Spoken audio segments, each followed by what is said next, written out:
Nerds International proudly presents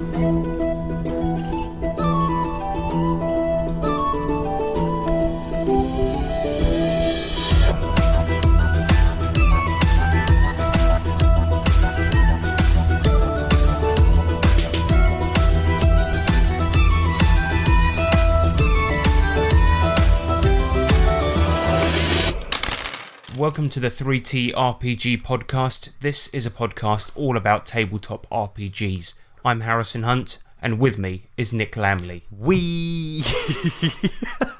I'm just going to keep reading these out. So, I realised at some point, by the way, listeners, if you wonder why Nick keeps saying weird shit at the beginning of the podcast, that Nick reads anything I put after his name in the notes. That's why last week Nick said I'm a ghost, but seemed confused about why he was saying it.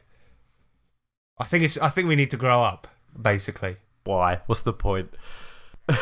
Exactly, good point. Right, so this is, as I said, this is a podcast all about tabletop RPGs, and today we've got What You Saying, where we talk about what we've been playing. We've got the main subject, which is going to be the incineration of the Indiana Jones RPG, and then, of course, we got your community questions in electro letters. Oh, it's yes. It's going to be good. Yep. It's going to be good. Do you think it might be one of the best podcasts you've ever done? Should we say that right now at the beginning? This one, okay. Well, yeah, why not? Let's predict a forecast. So, what, it's going to be the greatest podcast that we've ever done, or that has ever been done?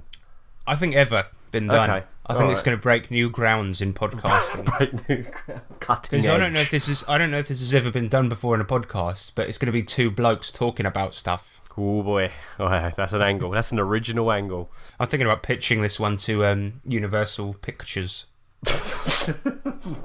The movie you've all been waiting for, a podcast. Fucking hell, that'd be boring. Let's do some feedback. Yes. The feedback side. The feedback side. Yes, bitch. The feedback side. Feedback, bitch. It's the feedback section. Yeah, we take your comments and read them out. Yeah, feedback, bitch. So, John Williams. I think it's the famous composer, John Williams. Thanks for listening. Oh, yeah. Mate. I know. He says, going through some of the catalogue of your older episodes, when I listened to your episode on the Palladium Teenage Mutant Ninja Turtles RPG, you mentioned that you think they intended to add a section for human characters, but you also said the book itself lists an expansion to some superhero game that Palladium has also released. Is it possible they intended you to make human characters using rules from the hero game that they said was it was an expansion of, even if they failed to mention it in the book? Probably yes. I mean, it seems like what he's pointing out there is that I did contradict myself a little bit on that episode, but I think that was a very confusing book to read in general, with a lot of bizarre shit in it. So I would say go back and read that. And actually, well, don't read the podcast, you'll be there for hours. Listen to it. But yeah, I actually heard about it recently, Nick, and I think you'll like this. I heard about this on the Spellburn podcast. They told me about a new DCC expansion called Bronx Beasts, which is basically TMNT for DCC set in NYC. Oh my god. Okay, good. Sounds good, right? Sounds fun already. So we need to check that out. But yeah, thank you very much for the feedback, John Williams. Yes, you're right. They probably are intending that you make human characters from that other book, but who cares? Anyway, it's rubbish, and the Palladium system is notoriously crunchy and crap and bloated anyway, so it was just to poke fun at the book. So I think it's all a bit of crap anyway. Should we talk about what we've been playing? Yeah, let's do it. And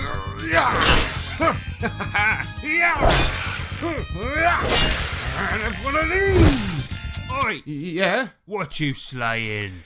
So, our Fallout Tales of the Wasteland game. Well, basically, obviously, we've had to switch to online because of the current pandemic. And, yeah, we started off... I'm running a Fallout game for the group at the moment, and we started off with Tales from the Loop as a sort of hack to play a story-based Fallout game in the Wasteland. Which actually I thought was really fun. We have changed system, but before we get into that, let's talk about the final Tales from the Loop session that we had before switching system. I think this actually was a pretty decent session, because essentially what it is all of the characters had been captured by the Enclave and they were about to be experimented on in some strange gulag, and then they broke out and had to find their way home. Anyway, they stumble across this ghoul who's recently been ejected from a cult, and in order to get home, this ghoul says, "Okay, I can find your way back to Diamond City, but you got to do me a favour first." And she got kicked out of her cult for stealing food, and she wanted the guys to go into the cult and prove that the overseer or the boss had stolen the food. So that she could get let back in, and also depose the leader and become the new leader, which was fucking awesome. Yeah.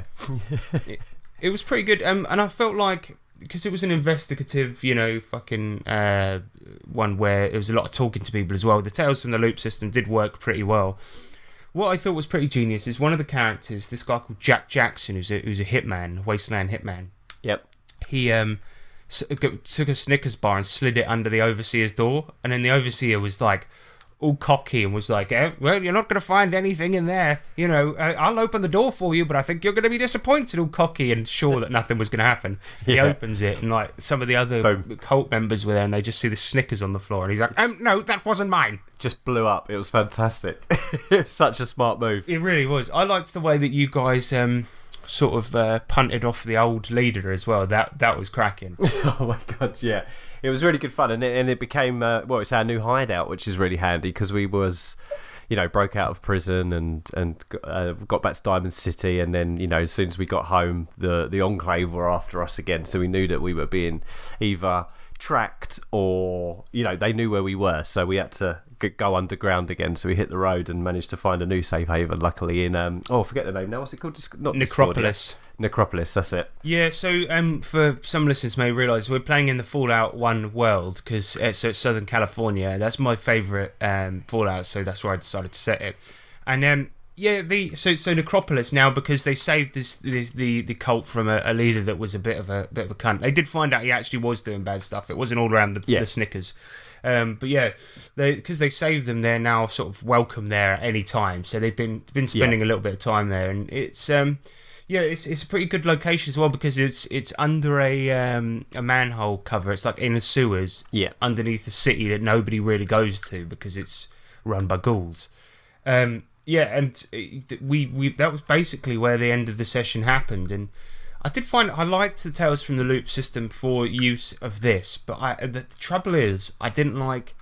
Obviously, it's not built for combat. It just isn't. Combat was a bit lacking. Yeah. It wasn't when it was. It wasn't when it was lacking. It was still fun to have combat, and we was managing to pull it off. But it was. You're right. It almost. I don't know. It lacked a little bit. It felt a little bit less deadly. Yeah, it didn't have enough punch to it, as well. Because the thing is, in Tales from the Loop, it's a game about role-playing kids in the 80s, and if somebody comes up to you and, like, let's say for example, you're going onto the junkyard, and the old man comes out and he's like, "I thought I told you, kids," and he holds up a metal pipe to smash you in the head. All you do is you roll force, you clock him on the head, and then he falls to the ground, and that's the extent of combat in Tales from the Loop. You know what I mean? Mm-hmm, and in Fallout, you kind of want a bit of shit where it's diving behind cover, shooting people to pieces, and that's why we made the switch to ICRPG, because we wanted something realistically that would work well online. And as much as we said in the last episode,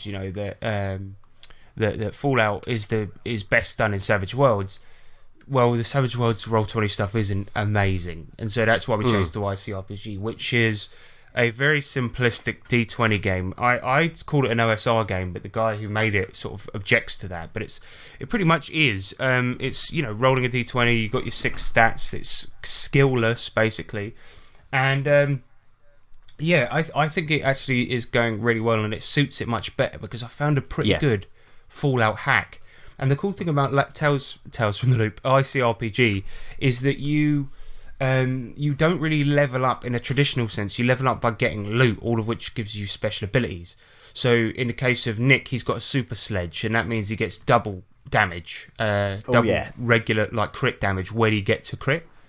Mm-hmm. James Clark's got a super shotgun, which gives him +2 weapon effort, which basically means +2 damage.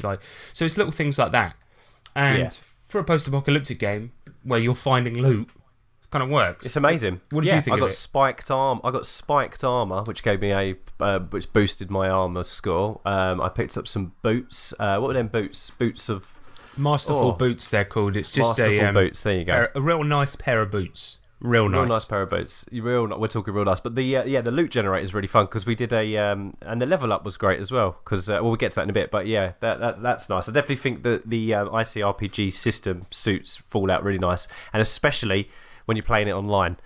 Because definitely, it's not a lot of work.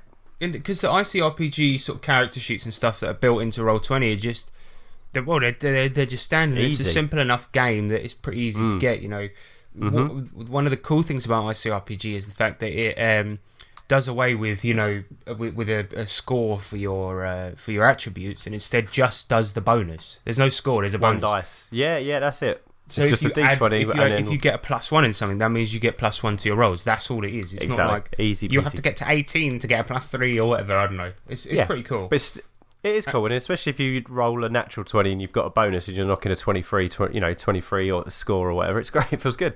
Yeah, so in this one, in the ICRPG session, we kind of had it so... What happened was that there was this Vault 13 sort of Vault Dweller guy that's escaped, and they just find a shot-up corpse in Necropolis, and he's got these 2 holotapes on him that talk about a water ship. It falls down a well, didn't he? Yeah, he fell down the well that was the entrance, and these holotapes that he's got on his Pip-Boy, they're talking about... this thing called a water chip. Apparently his vault was going to run out of water and he was sent out to get it, and it was to purify water, and he got shot up and this and the other. So these guys, heard about the water chip from the holotapes, and also heard that a vault overseer is looking for it, and thought, well, this means, this could possibly mean proper sanctuary for us. If we get the chip, they might let us in, and they might also cure our many diseases and shit like this. So they've gone looking for the water chip, and they needed to find an information broker to find the water chip, so like somebody that might know where one could be found. And they get to his base and they find out he's not there, and that he's been left behind on a mission where they were trying to attack some people, and a death claw was involved. So basically these guys had to rescue a gangster from a death claw. That was what it was. From a death claw, yep. From a blinded death claw. Yeah, exactly, because when they fought it previously and the guys left their own boss behind, these two NPCs, they left their boss behind.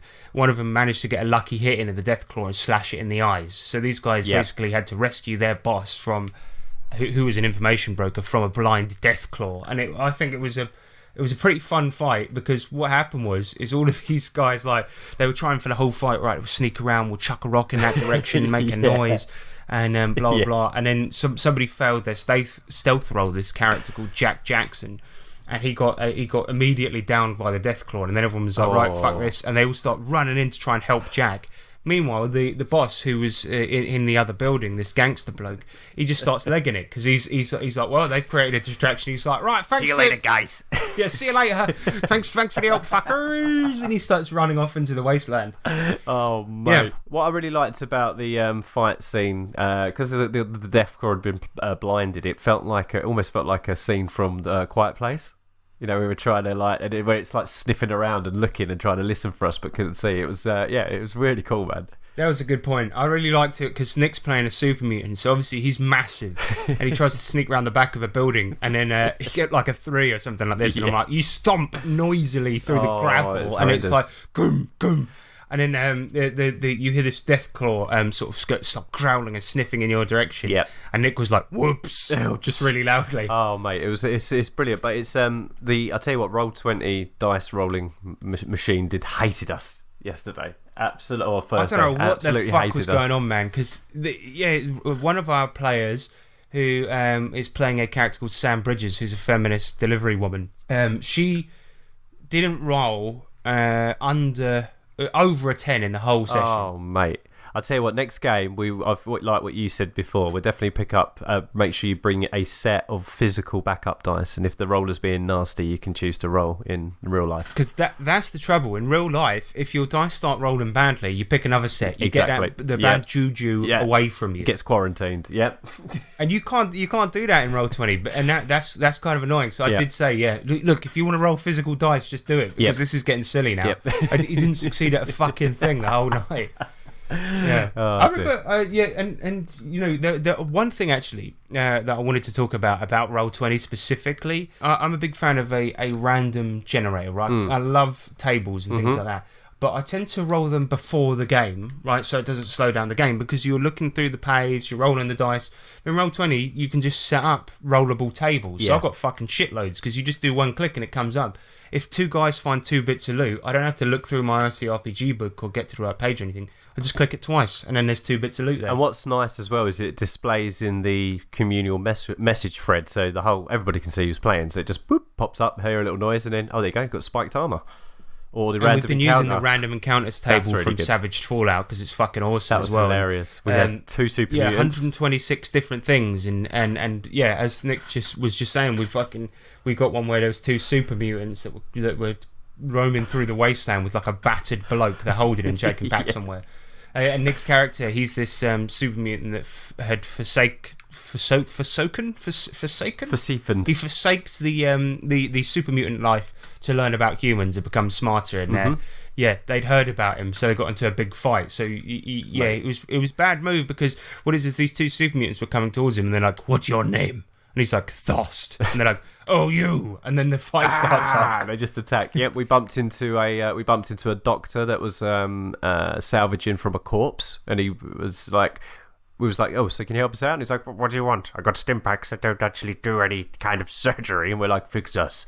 We're still stuck in an old game. He was fantasy gathering game. spare parts from corpses to give to super mutants. No, to ghouls whose arms and legs had fallen off. Yes, yeah. The best one was the gunslinger dude. Yeah, so one of the encounters was just a lone ranger. That's what it was, right? That's it. And these yeah. guys they're walking through the desert, heading through this canyon, and they see in the distance this guy with a big wide brimmed hat, shadow over his face, guns at his side, and they stop with a big distance, and he just goes, he's like, "You friendly? Because I got a big iron on my hip."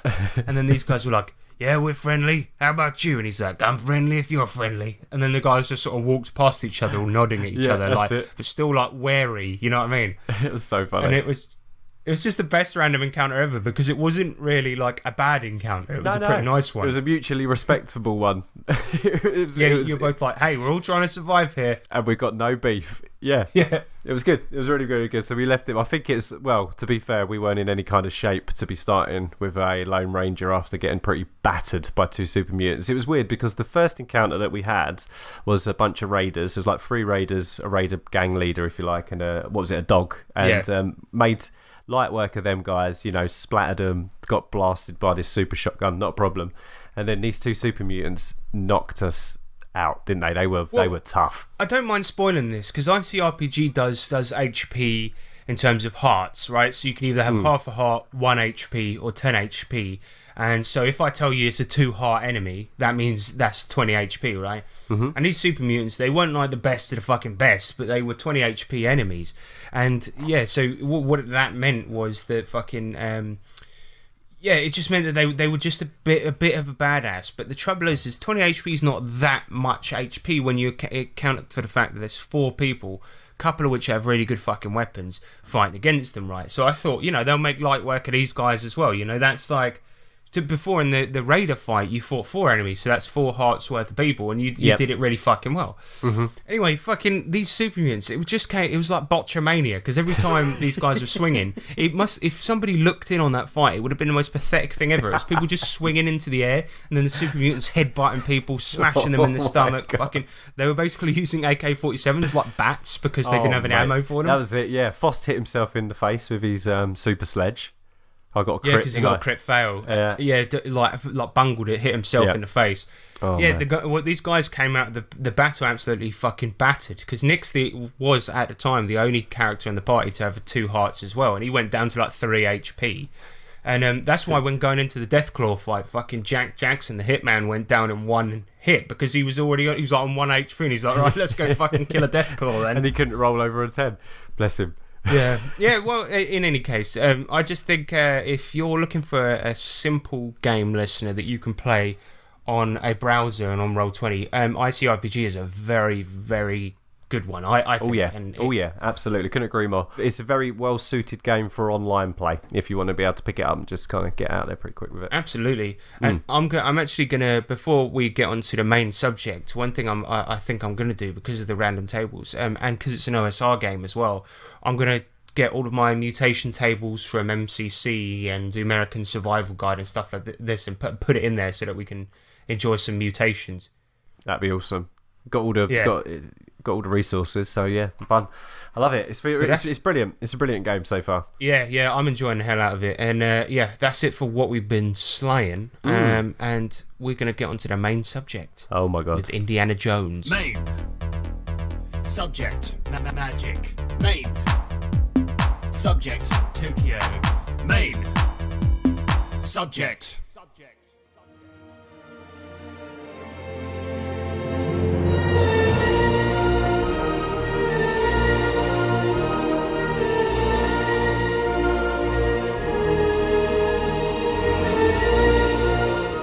I was thinking actually, Nick, I might put in the A-Team theme tune or some other like 80s theme tune to see if people like comment and be like, it's the wrong fucking song. It wasn't Indiana Jones, even though I'm mentioning it now.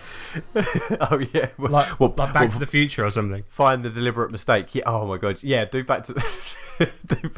That'd be good, wouldn't it? Or what's another film that Harrison Ford was in, apart from Star Wars? That was big. Blade Runner. You could do the Blade Runner music. Yeah, that'd be good. The RPG that was so bad that TSR, now Wizards of the Coast, burned all the copies in a big fire. That's the story that circulates about the ill-fated movie license game of The Adventures of Indiana Jones, the role-playing game. But is this really what happened? And was the RPG really that terrible? Well, today we're going to find out.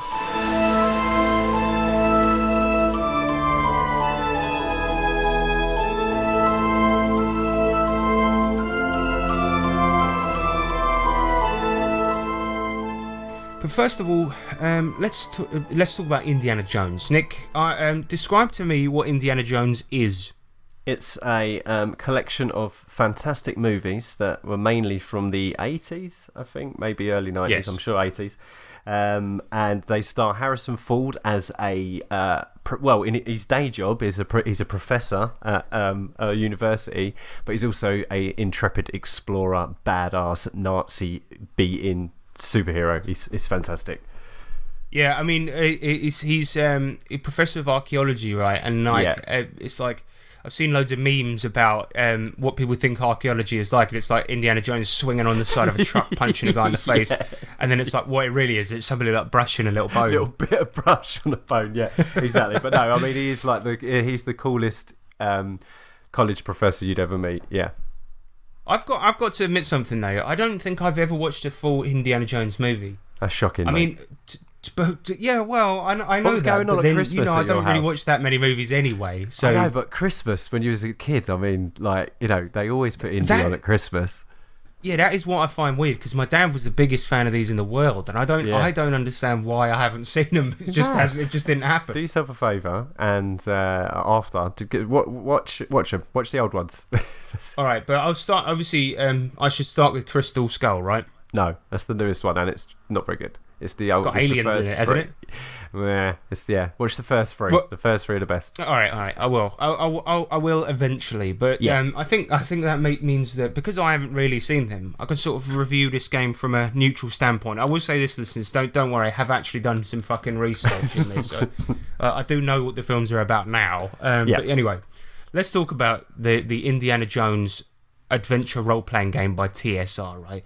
Because that story about it being incinerated for being terrible, let's figure out whether or not that is true. Let's talk about the history of the game. So the license to publish an Indiana Jones role-playing game was acquired by TSR in 1984. Over the next year, many supplements were published, one product for game masters called referees in this game, and some pewter miniatures. Overall, this adventure game, right, was supported for 1 full year, and actual sales figures are difficult to find. But the game was produced in 1984, and TSR had the license to make the product for 10 years. So after 10 years were up, TSR decided not to renew the license, and West End Games picked it up. Now, there were quite a few copies left over, which TSR no longer had the right to sell because they didn't own the license. This doesn't necessarily indicate that the game was terrible, but it does indicate that sales didn't meet expectations, right? So a lot of people basically talk about how bad it was and that's why it didn't sell. I mean, that probably helped, but it's not necessarily the reason it was incinerated, because the lack of a right to sell the game led to them incinerating the unused copies. Well, that's the And thing, that was because basically it. they're just sitting about, aren't they? So it's like, we need storage space. We've got no license to sell these books. What are we going to do with them? Yeah, well, not officially, but they could have stuck a few on eBay. I mean, come on. That's true. Well, 1984. Oh, yeah. They could have posted a few out. Done it in a free. boot sale. Maybe they could have filed off the license at the front. Well, just called it like John Jones. John Jones's RPG adventure. And they just draw a mustache on Indiana Jones to make him look slightly different. In every single picture, so it doesn't look like him. Yeah, there you go, see? And then but George Lucas is like, hang on, is that Indiana Jones? No, that's John Jones, mate. He's completely different. Does Indiana Jones have a giant mustache? Thought Don't be not. silly. Shut the fuck up, George. As many people are aware, though, pieces of the burned game were retrieved by TSR staff and encased in pewter, which became the trophy for the Diana Jones Awards, owing to the fact that Diana Jones was the only readable part of the burned book's cover. And these awards celebrate achievements in role-playing games, but it's rumoured that the Diana Jones Awards were created as a celebration of the end of the Indiana Jones licence, which may indicate that the TSR employees at the time disliked working on it or were sick of seeing the unused copies around. Either way, information about the lead up to the burning is actually quite difficult to find. It's mostly hearsay and rumours and very little fact. One thing that I do find quite interesting, however, and you'll like this, Nick, is that one of the pieces of the burnt games in the Diana Jones Pewter Award is a paper miniature which says Nazi on it, but next to the word Nazi is a trademark symbol. This, at the time, led to rumours that TSR had tried to trademark the term Nazi, but the trademark was in fact put there because Lucasfilm insisted that TSR do so. Does this mean that Lucasfilm own the trademark to Nazis? Who knows? What the fuck? But that's mad, though, isn't it? I couldn't find a satisfactory answer about that, but that is insane. Nazis, TM. Trademarked. It's mad. Weird. It's so weird. Anyway, that is about all the information about the incineration. It may be a bad game, but that wasn't the only reason it was burned. TSR didn't just show up one day and decide to burn the shitty game like everyone seems to think. But it does mean that copies of this game are extremely expensive and rare. And I got one. You got one. I got the box set. Of course you did. Yes, yeah, my boy James Clark. He got this game for me when I turned 30, and it's taken me a year and a half to get round to reviewing it. So sorry, mate, but this one's for you, mate. Yeah, so I've got one, and I will say this. You know that when you buy a really old role playing book and it's got that distinct smell, it's quite quite comforting actually. Mildew. This fucking game, man. I opened it up for this review to have a look at all the pieces, and bloody hell, the stench coming from in there. I couldn't stand it. I had to put it straight back into plastic and tape it up. It's really bad. I don't know what the fuck they were doing with it, but yeah, it's pretty horrible. Oh, I just thought of something. Didn't the Nazis burn a lot of books? They did, and maybe that's why TSR trademarked the term Nazi. Because they're right into burning role playing books. You know. Barbershop is in danger of growing stale. I'm taking it to strange new places. Do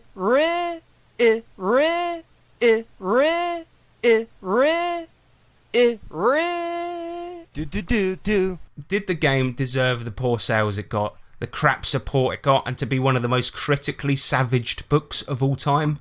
Well, let's have a little look-see. So, as I mentioned before, I actually know very little about Indiana Jones, so I apologise if I get anything wrong. But the book starts off with a little introductory story where Indiana Jones... Sorry. I'm going to cut that. Where Indiana Jones nicks a medallion from some ruins, which is actually pretty good flavour-wise. And then there's a What is a Role-Playing Game segment. Now, what's interesting about this part is the section is really basic and rudimentary. Like, it's like... The way it kind of describes it is kind of like... for new players and new referees that have never played a role-playing game before. And it was like, well, yes, all of the books are like that. But it's almost written for like non-nerd people kind of thing. Oh boy. The introduction. So someone that's just watched the indie films and gone like, what's the next best thing? There's no Indiana Jones action figures out.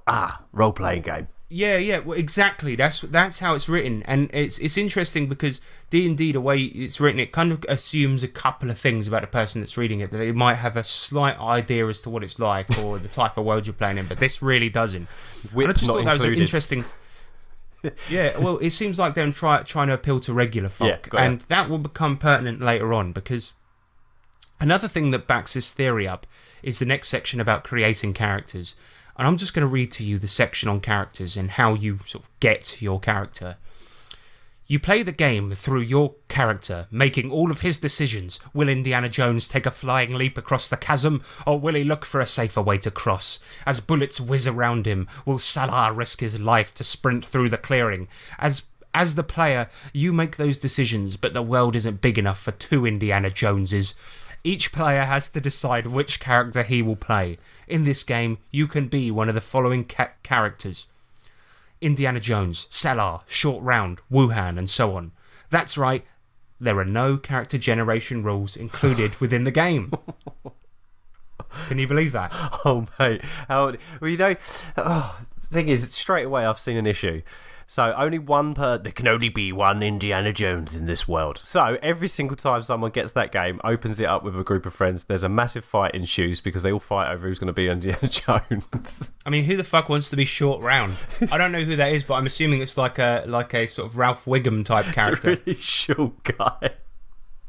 I'm gonna Is he round? Let me show you short. He's got. I think. It's a little kid. Short Round. Short Round's the little kid. I think he's the same kid that's in the Goonies. I'm not sure. Yeah, so yeah. There's always going to be an argument, as you say, about who's Indiana, who's Short Round, and Wuhan. But anyway, yeah. So there are no character like creation rules included with the game, right? And you're given the choice of 7 characters from the films. If you want to play with 8 characters, you're shit out of luck. Fuck off. Yeah. Now, your characters all have attributes, right, which are strength, movement, prowess, backbone, instinct, and appeal, right? And these are represented as a percentage. Roll lower than your score and you succeed. That's basically it. But if you roll 1 to 5%, that's called a lucky break. Basically the game's version of a crit. Mm-hmm. And if you get a 96 to 100, that's called a bad break. And it's a crit fail. Ooh. But let's talk about those odd attribute names. So strength and movement are self-explanatory, but prowess, this is your character's ability to fight. Backbone is your guts and determination used for fear checks. So if you're confronted by snakes and you're Indiana Jones, you might need to roll backbone. Yeah, he ate snakes. He ate snakes and he ate inequality. Yeah. But do you know what? I don't dislike the word backbone as a trait. I actually think it's a great one because it's a little bit more broader than will and a little bit better for people to understand. Yeah, I don't dislike that at all. I think that's quite. And prowess makes it. I guess that ties in with charisma. What is it? Prowess is. Prowess is like your fighting ability. Oh yeah, because it's your physical prowess. Yeah, and it's an all-encompassing stat for any fighting abilities, like be it shooting, whatever. The last one is instinct, which is just for noticing and also getting a read on a situation. Yeah, that's cool. So you can use instinct to like spot, a sniper who's miles away, or you could use it to see if the bloke at the market's doing you a bad deal or whatever. That's it, exactly. Or you might be, you've got to get ambushed and something's not quite right. And if you want to do a what's it called in D&D when you want to kind of get a gauge on a person? Insight.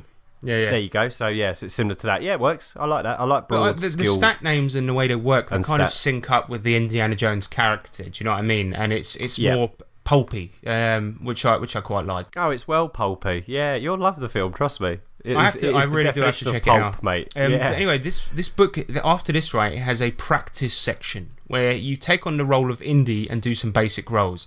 Essentially, you're in a study when a student comes in, tells you of some treasure he's discovered, then he's hit by an arrow. From there, you can bolt to the window to see what happened or check on the dead student. And it basically plays like a choose-your-own-adventure, but you roll for shit. Okay. And keep that in mind, Nick, because that's going to become important later. Anyway, if you pick the former and go to the window, you see a car speeding off as you look outside. If you check on the dead guy, you find a map and a picture which are contained within the box set that you get, the Indiana Jones box set. The map shows a location in Africa, and the picture shows a weird tower thing with an address. And then the book says, looks like this is getting nasty. You better learn how to fight. You might need to know. And then it goes into the section about combat.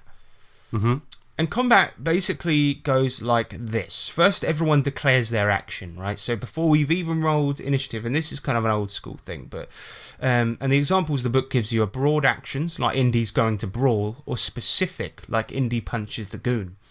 And that's also important. We'll get into that later, because broad and specific actions, they actually do have different kind of mechanics. It does, however, say that you can keep your actions secret until your turn. So what was the point in declaring them? I'm not really sure. But then, after you've done this, you determine initiative. This is done by the referee asking who wants to go. And if several characters want to go at the same time, then those characters make a movement roll check against each other. And the winner goes first. Okay. Once you've determined order, you make your attribute check, so you just roll for what you want to do. And then let's say, for example, you're punching a Nazi trademark in the face. You roll you roll prowess, and if you succeed, you then determine damage.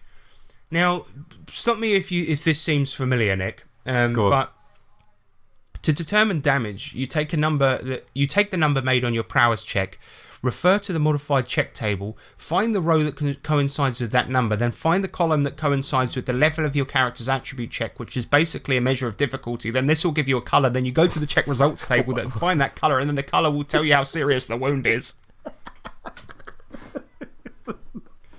Oh dear. Why? What's all that about? No, I think what they were trying to do was lump damage and the roll into one thing, because they did it in another game as well called Top Secret, which is like a spy game.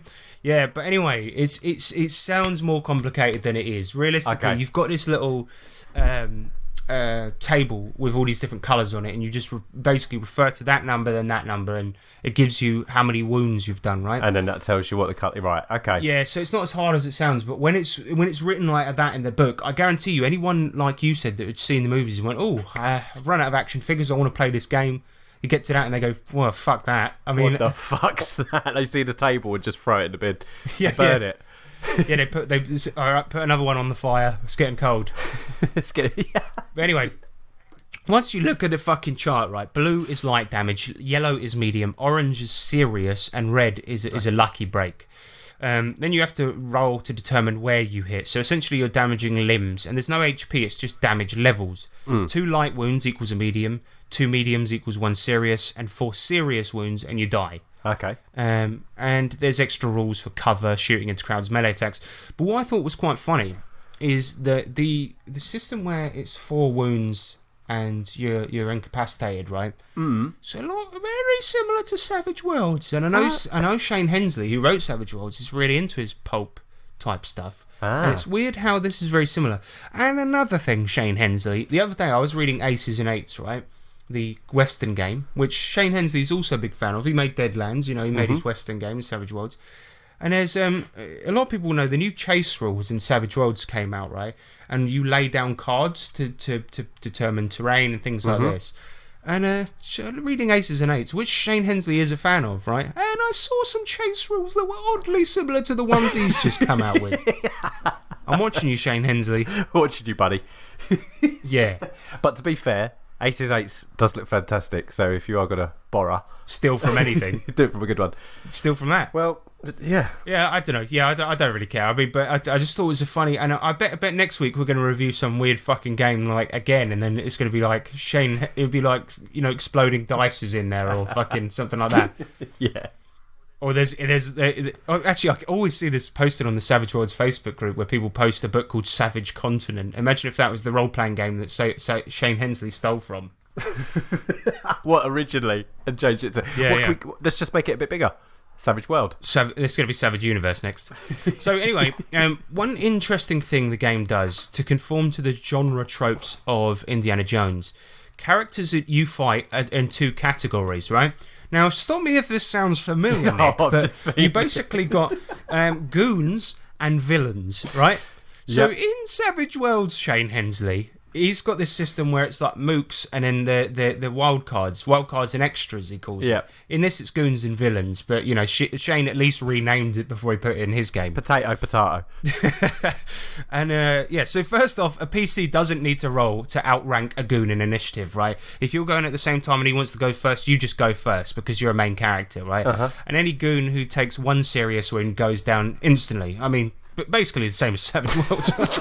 Anyway, villains can do all the shit that your characters can, right? So they can do everything. You have to roll against them in initiative, and they can do specific actions. Goons can only ever do broad actions. So basically, what they'll do is they'll say, "Right, I'm wading into the fight." They'll just go in fist swinging. That's what they do, right? Mm-hmm. Whereas and they'll just hit whoever they hit, or they'll shoot into a crowd and hit whoever they hit. Villains, however, main characters, they can do all the stuff you can do. Okay, and that's basically the difference. That is about it for rules. I mean, if you look at the character sheets, they're really, really simple, right? Yeah. They're like the size of half a sheet of A4 paper. Wow, okay. And they're really, really, really simple. So there's not that many rules to the game, actually. And that's about it. But I want to just clear one thing up. You can create your own characters, but only if you own the Judge's Survival Guide expansion, right? Now, bear in mind, nobody owns that, because if the main books are burnt in a fire, as if you're going to try and get a supplement. It's not going to happen. Yeah. Anyway, also, what's weird is the Judge's Survival Guide, it actually contradicts the game, because DMs are called referees in this game. Why it's called that, I have no idea. Where's the judge come from? No, I haven't a clue. I haven't the faintest idea. Obviously a different writing team, and they didn't share information. Yeah. And they also got the wrong film. It's like the Back to the Future Survival Guide. Yeah. Anyway, it's worth noting at the time, in 1984, only the first 2 Indiana Jones movies were made. So that was when this game came out. And the adventures available for this were just the movies. In fact, an issue of Space Gamer made around the time, a reviewer by the name of Steve Crow had this to say, and I think it's actually very, very good. He says, Indiana Jones, as in the role-playing game, is so locked into the concept of the 2 movies that it's practically useless for anything outside of reenacting the movies or similar plots. FGU's Daredevils and Hero Games Justice Inc. both take a broader look at the genre of 30s role-playing, giving you a chance to take your life into your own hands with characters of your own creation. Indiana Jones does neither. And to be fair, he couldn't have put it better, because imagine this coming out at the time and the only shit available was something all the players at your table had already seen. This is one of the biggest movies ever made. You know what I mean? Oh my god, it's like, right, so we're playing a little adventure called Raiders of the Lost Ark. I hope you haven't heard of it. It's like, come on, mate. You know what it's like, if you say, when you go to run a one-shot and you just quickly ask your players, if any of you actually read this, and it's like, no, good, because I want to run it. And it's like, have any of you seen the film? And everyone's like, yes. And you're like, okay, I'll just put that back on the shelf then. Yeah, exactly. It didn't do itself any favours, because I think if you scratch past, there's potential there in some ways, but I don't know. No, I agree. I actually agree, and we'll get to that at the end, because I do actually agree with you. There is some good nuggets here so far. As a simplistic role-playing game for newbies, it's not terrible, but then as a newbie, you'd think, okay, so I have to run these pre-published modules then, and it's just the same with the film. It's just the films that we've all seen. I love that. It's so locked into its own concepts, the movies. Yeah. And now, let's be fair. The first Indiana Jones adventure, the Lost Ark Adventure Pack, the characters have to find the Ark of the Covenant before the Nazis, and it takes place in 1936 Egypt, which is fucking awesome. Mm-hmm. And the second adventure, the Temple of Doom, you go to India and help some natives retrieve a sacred stone from an evil cult. Both adventures come with giant poster maps of the areas and shit, which is fucking awesome. Mm-hmm. But as we said, these movies are the most popular movies of all time, so what's the point in recreating them when all the players will know what happens, or at least broadly know the scenes?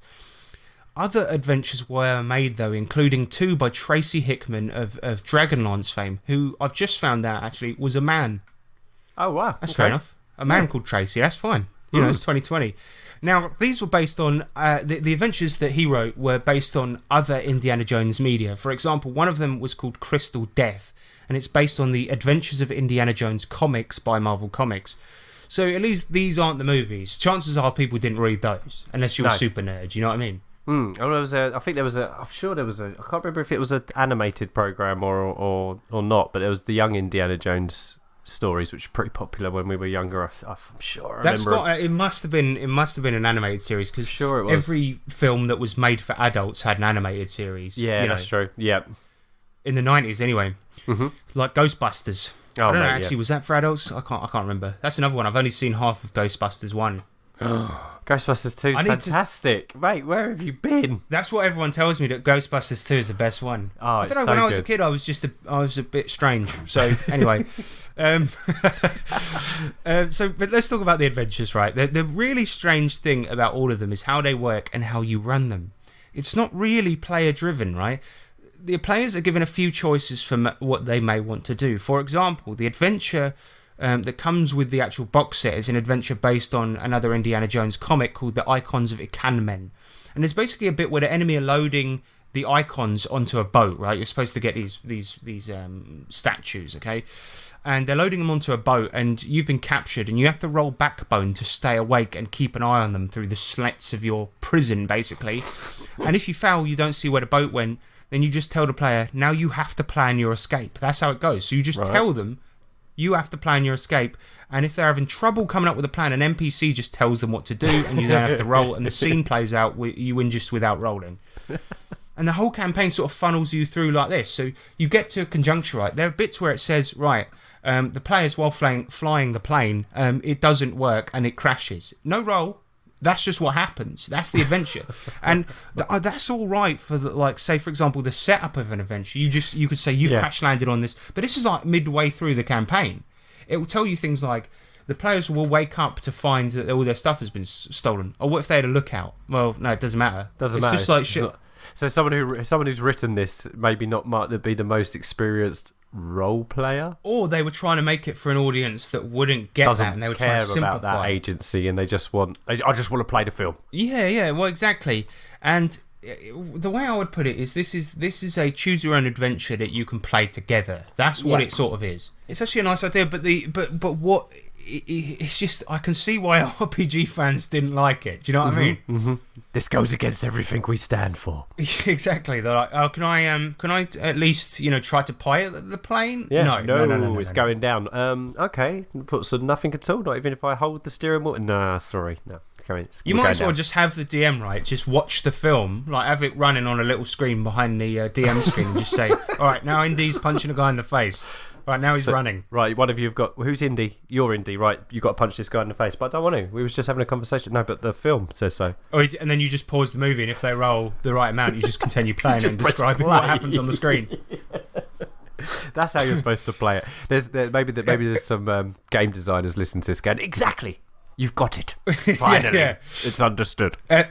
Now, as I mentioned, right, I own the original box set. Box. Oh, Oh, God. no, you've got the. Well, you own that too. You do own that too. That comes with it has it. got a terrible scent. I can't Box fucking scent. speak today, man. I don't know what the fuck is wrong with me. I was up late last night playing Resident Evil 3, and I think there it's you go. fucked me up. Yep. Okay, but I own the box set and all its contents. So let's have a look at what you get inside, right? And actually, this is quite fucking cool. You get some 3D papercraft terrain, right? Such as doors, walls, and traps, which is fucking cool. Yep. You get paper minis, right? Which is where the Nazi TM thing comes from. and it's all these. You get all the characters in paper mini. The rule book, which actually is only 64 pages, and you get an evidence file, which contains all the handouts for the adventure included in the book, which is really cool. It's like. Yep. I like that a lot. And you also get a world map and a GM screen, right? And the GM screen, the front of it's got 3 little scenes on it, so you can fold it and have that as the backdrop for what you're playing. That's nice. Scenes.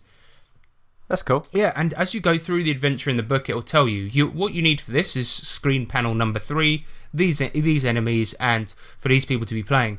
To the point where the first part of the adventure, right, because in the comic, the first part of the adventure only included Indiana Jones, right?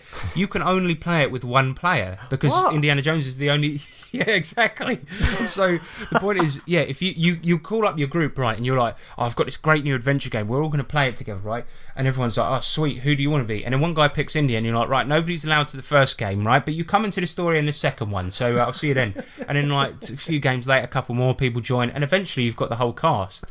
I mean, what a fucking stupid idea is that? Yeah.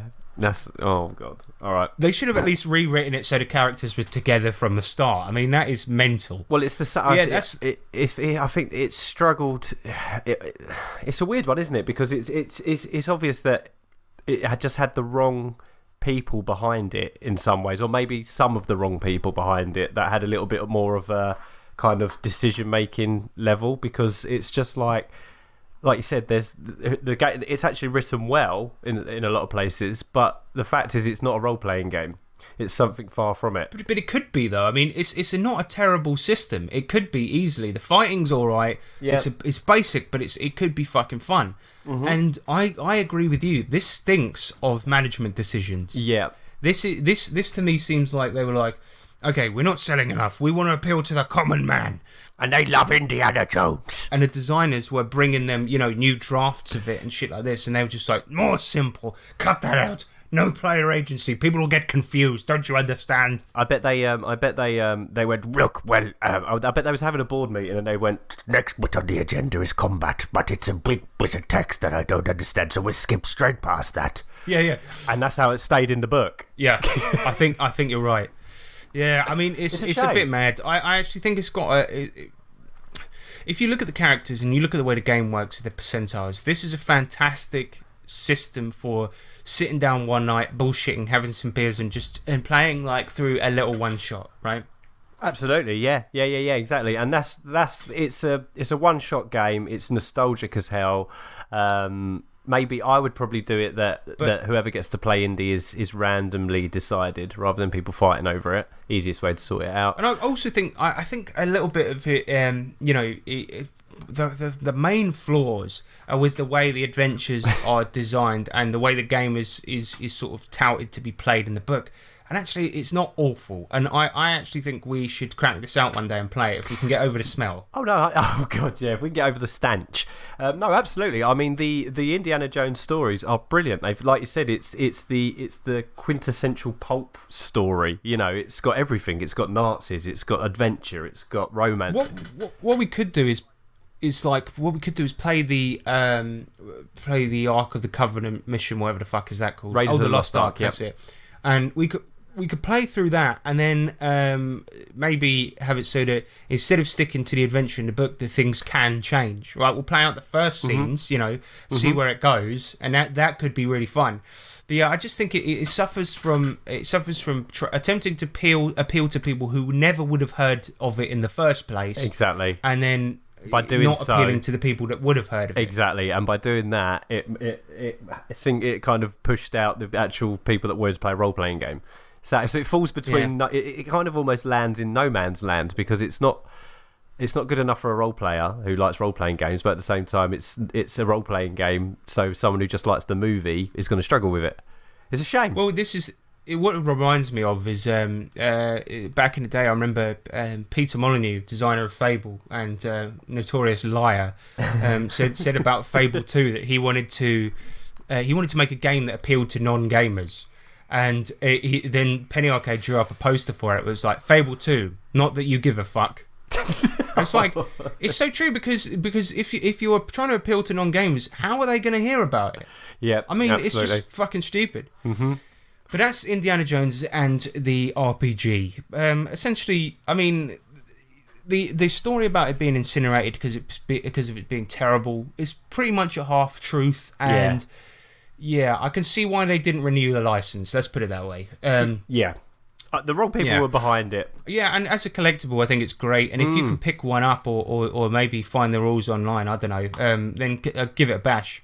Yeah, because I think it could be a laugh. Just make up your own little adventure or something like that. But you know what? All they had to do was put in the book, if you don't want to do this adventure, make your own. Well, TSR did that great thing with fucking what was the that one, the Palace of the Silver Princess, where to get newbies in, it was a mostly designed dungeon, and some of the rooms were blank, and you could fill them with what you wanted. There you go. Maybe they could have done that. Exactly. They could have done it like Pinnacle do nowadays, where it's like, okay, the first adventure is this, then the second adventure is this. However you want to get them to the second adventure, that's up to you. Mm-hmm. You fill in the gaps, and then it would have got people more used to running adventures. Trying to aggressively railroad players and GMs is not the way to do it. No, it really isn't.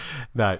But yeah, well, that was it. And now I want to just say thanks to James Clark for buying me that for my 30th birthday. Great fucking treat. But yeah, let's get on to some electro letters. Oh, let's do it. In the future, you will be able to send a letter or parcel from anywhere on the planet. This, sir, is the electro letter. So, we asked you all to send in your cringiest RPG moments.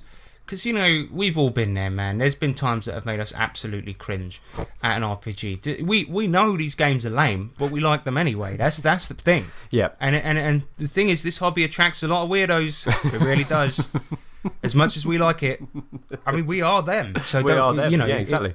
It's not like I'm being offensive. But the first one comes in from Daniel Irwin, and he said there was once a player who, as a character portrait, produced a centerfold picture from Playboy. That's class, man. That's real class.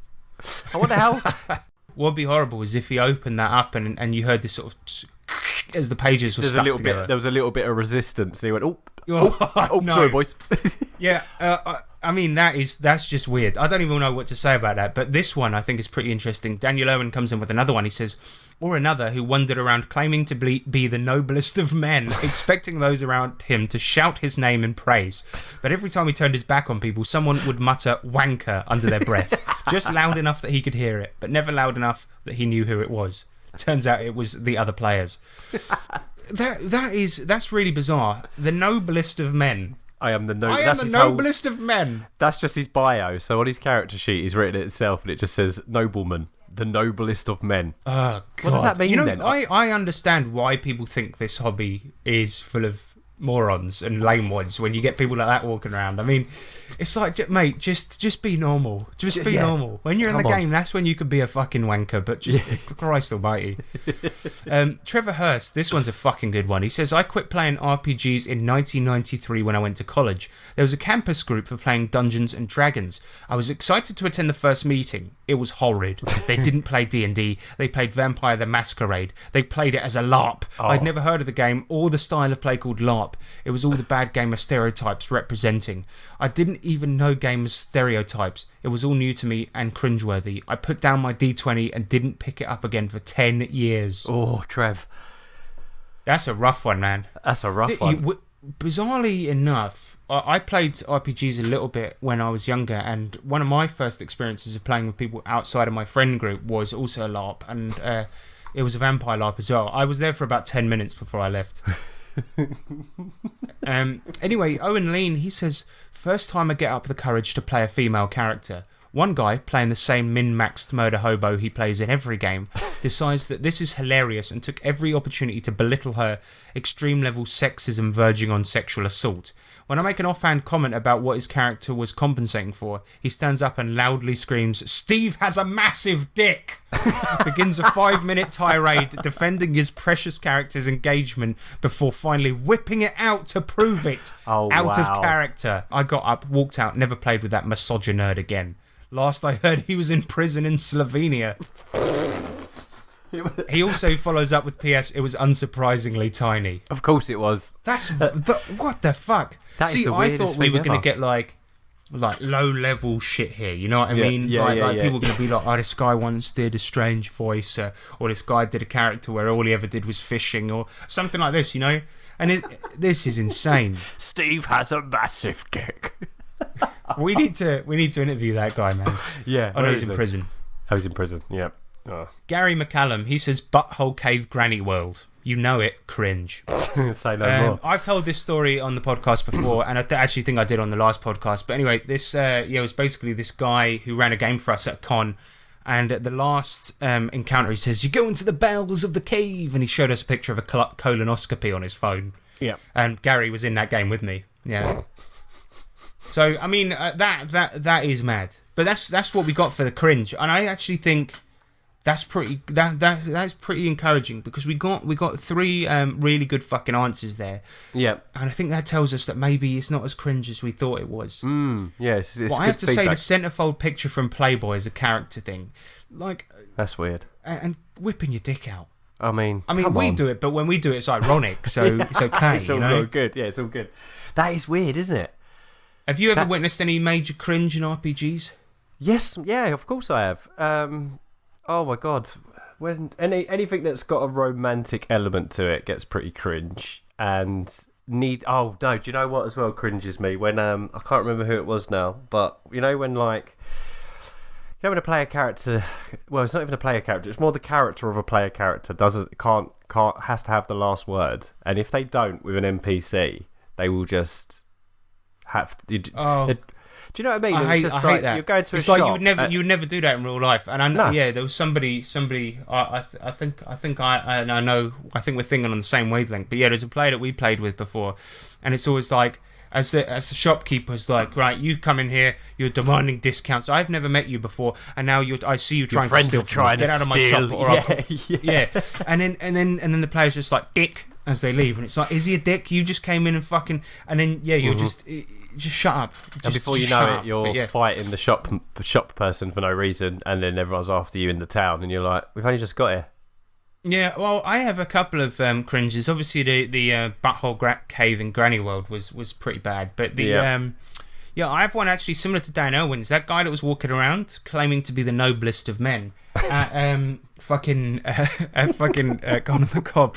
There was this guy who makes chainmail, right? And he'll sit drawing portraits, making chainmail, all of this shit when he's supposed to be DMing. And I do hate the term man spreading, right? Because anyone can spread their damn legs. But yeah, this guy, he's like he's having a competition with himself to be as manly as he possibly can. And he's just a fat nerd, but he's got like his legs like so wide open, making chainmail in the middle. And when he's not playing a game, what he'll do is he'll walk around wearing chainmail and just sort of stand like his legs so far astride you could get a bus through them at your table, just looking over it like he's a god, right? Oh my god! Another one I have, another cringe moment that was really fucking funny when I was at Con on the Cob, right? There's that con celebrates weirdness in all its forms, right? So one of the guys that you get furries there. I'm just going to say it. You get furries. Do you really? Right? Okay. Anyway, there was this guy walking around as like a furry dragon, right? And he had this big fucking dragon costume on. fucking Gary, one of my friends. He was in our hotel room, which looks out into the car park. We're all out there smoking a cigarette, and then this furry guy comes out, and Gary thought it was a chicken for some reason. No idea why. And he shouts out the window. He's like, "Hey, you wanna go and fight Peter Griffin in your chicken suit?" And the guy got really offended because he's like, "No, this is my real personality. I'm a dragon." And the guy took his helmet off, and he's like, "You want to fucking come down here and say that, you fucking piece of shit? You you call me a chicken, you fucking Peter Griffin motherfucker?" And he's standing there just in this full fursuit, and Gary starts shouting back, and he's like, "You little bitch, I'll come down there and kick your ass, you fucking chicken bitch." Wait, you're not going to start. And they just start. Imagine seeing Gary fighting a dragon with a human head in a car park. And it was so weird because they were arguing about the stupidest thing, and all it was crossed wires. They didn't particularly understand what they were saying. They were just arguing. Gary was in like 2 floors up in a hotel window, and he was standing in a car park, a dragon with a human head. Oh my god, that sounds brilliant. That's got meme written all over it. There was more cringe at that place, wasn't there? When with drunk people playing Fiasco. I cringed from that, and I weren't even there. Oh, that was horrible. It was basically somebody had to use an X card because somebody in this Fiasco game. Everyone was really drunk. It was like a horrible night, and one person had sex with a corpse after its head had been shot off, and somebody had sex with a pig in the same fucking game. That's pretty and I saw cringy. an X card get pulled. To be fair, the person who was responsible for that was one of the listeners of this show, who I have spoken to and met before, and he's really weird. Matt Jones from the Imaginary Ramblings podcast. He is weird, man, and not in a bad, well, in a bad way. He's a great guy. I like him. Yeah, we all like him. Right, but that is it for the feedbacks. No, it isn't. But that's it for your cringe that you've sent in. Really fucking good examples there. But I want to go into some general questions because we got some here, right? Mm-hmm. Owen Lena says, general question, and what thing have you stumbled across online or during anything else, gestures to Harrison's anime collection, that you really, really wish you could unsee besides the bowels of the cave? First of all, it is a misconception that I'm into anime. I'm really not. I mean, if you listened to the anime podcast I made, that podcast made me hate anime. I despise anime. I think it's all rubbish and it's all for kids, except for some movies. But anyway, stumbled across online. I want to try and keep this somewhat light because I've stumbled across some pretty bad stuff online. Oh, me too. Oof. Like, I mean, I mean, we all saw it. They got sent around in school. You know, the sort of jihad beheading videos and all of this. Oh God, yeah. But we'll try to keep this light.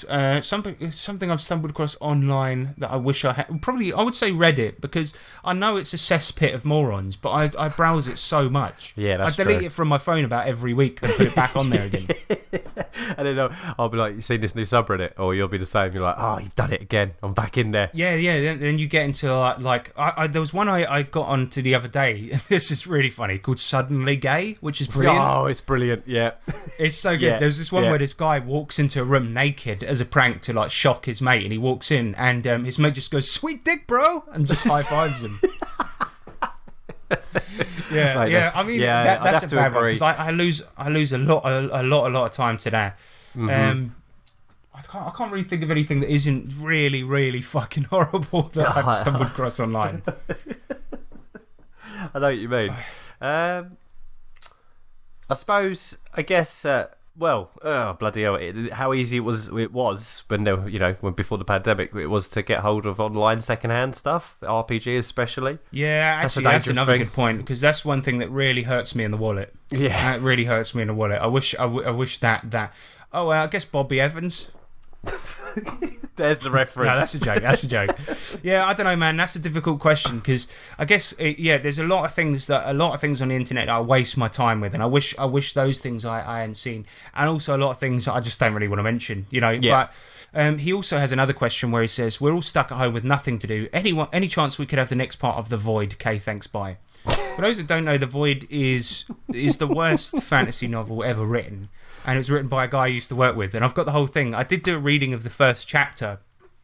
Should we do the on game? this Should we podcast bring the once. reading game back for old We time's could. sake? I tell you what, that I actually did record the second part of it. And I realised that I've read the whole book, and I read it at work. And we used to take the piss out of him. And he was our boss for a bit, actually. But the thing is, there's a really long, boring bit between the next really stupidly funny bit.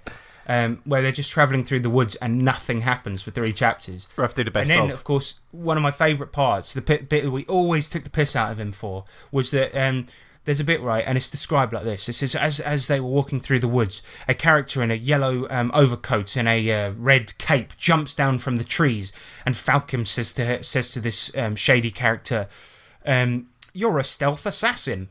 And it's like, in what way? They've just jumped down in the most obvious way possible. They're wearing bright colours. And so why would the main character assume that? And he then changed it so that she was wearing black. But I'm like, still, you've just jumped down and go, "Wata!" And you're like, you're a stealth assassin. Not really. You're neither stealthy, nor does he actually try and kill the main character. But there you go. Yeah, well. Yeah, so but the answer is probably not. I'm probably just going to shelve that, because the Void, as funny as it is, it really, really is boring as well. So I will send it to anyone that wants it, though, if you want a copy. Come and get it. Anyone that comes to SavageNet gets a free copy. Yeah, that'll do. Yeah, we'll send it to people that come to Savage. Terry Hansen, he says, "I was thinking today, I'm running a D&D 5e game for some friends, and I'm running a Savage Worlds for my kids.